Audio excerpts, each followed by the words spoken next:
Welcome to the finale. It's Fire Emblem 12, Lunatic-Reverse, 0% growths. Endgame. No DLC, no how's everyone, no training grounds, whatever that is. Let's take a look at one of the support conversations we got from the last chapter with Nagi. I think it's supposed to be a fourth wall break kind of thing with the assumption that you model your avatar after yourself, which is a reasonable thought, but I can confidently say my avatar does not look like me. I've got good hair, but not that good. Palla can finally rest for the first time since Chapter 3, and we'll need Minerva, Sirius, Julian, and Merrick to recruit the 4 brainwashed princesses. Katarina's back to Swordmaster, of course, to avoid being doubled by Medeus' 30 speed. Etzel can finally return to his natural state of Sorcerer, and Minerva and Merrick need to be staff users. We're finally able to sell the Longbow and Nagi's Divine Stone, which both sell for a good amount, enough to buy a secret book. And it breaks my heart to do this, but I'm also going to sell most of my forges to buy a second secret book. And together, those will give Katarina another 4 skill on top of her current 26, which will bring her up to the nice round maximum skill of 30, which is going to look very nice in between her 20 magic and 30 speed.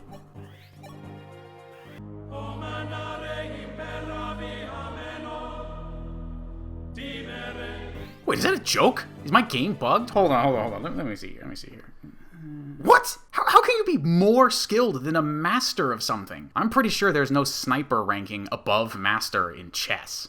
Alright, well forget that. I'm not getting scammed like that. I'm keeping my forges out of principle now. Some of this inventory is actually necessary, but the rest is just sort of symbolic. Etzel having Excalibur, Minerva having the Hawklair, the Avatar having all this crap, and of course, Sirius bringing Harden's spear to go talk to his wife. It's not a very subtle joke, is it? Look away, you bellow. Look away. The map begins, and the Binding Shield banishes all the Earth Dragons straight to the Shadow Realm. Unsurprisingly, Zane imitates Katarina, and we spend our final Hammerne use to replenish the rescue staff.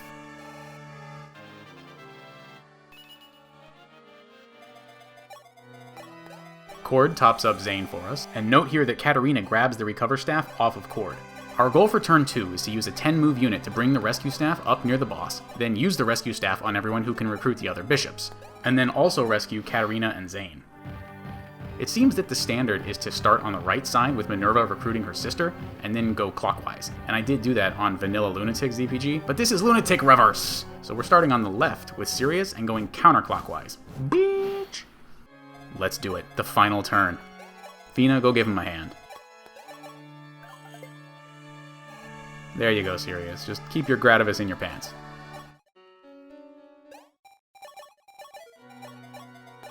Are there any other Fire Emblem games where you'll see a thief in the final chapter?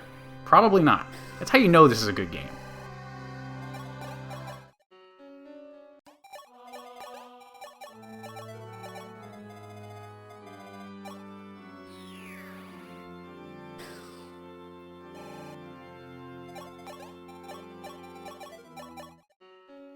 This is why Minerva had to be reclassed, so she can rescue Katarina up here to fight.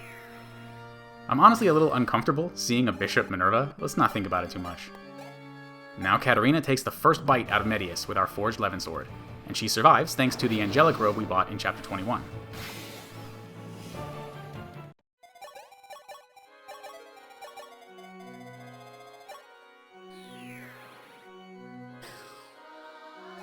Merrick unbrainwashes Elise for us, and like Minerva, he was reclassed in order to use the rescue staff.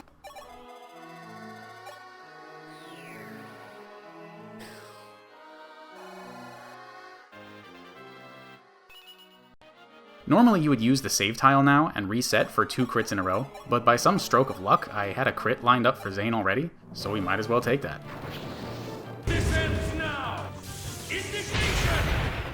Alright, now this is how you know this is the best LTC of all time. Ellis Gang!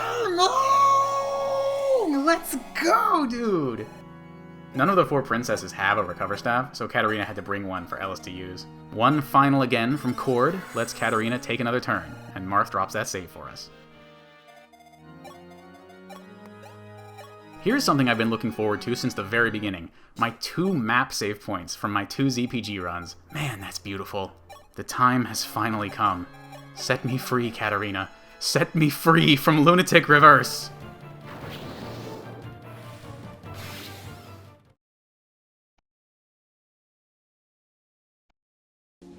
And that is the terrible and secret fate of all life.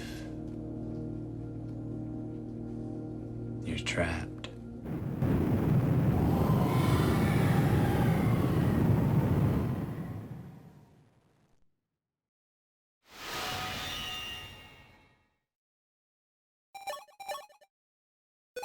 And thus ends the tale of Reverse KBM, the blind Afro sniper of Arcanea.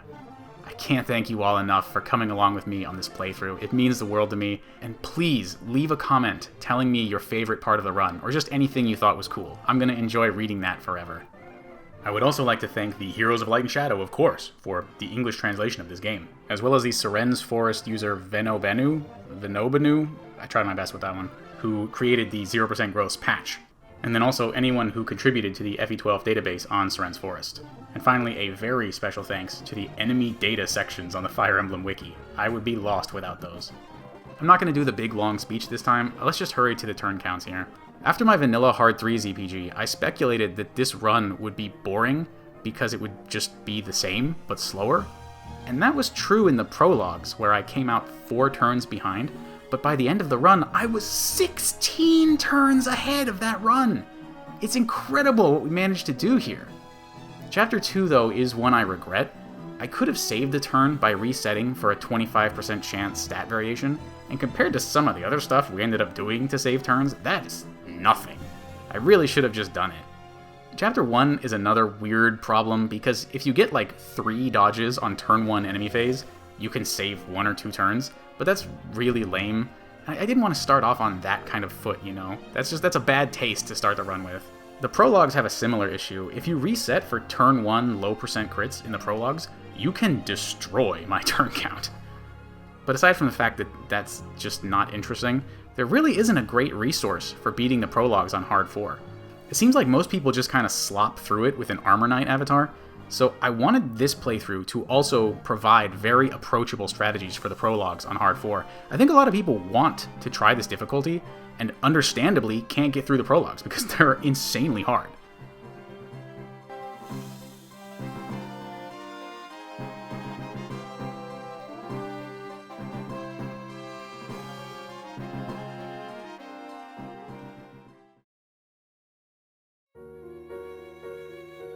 Now, I'm afraid we've come to the end.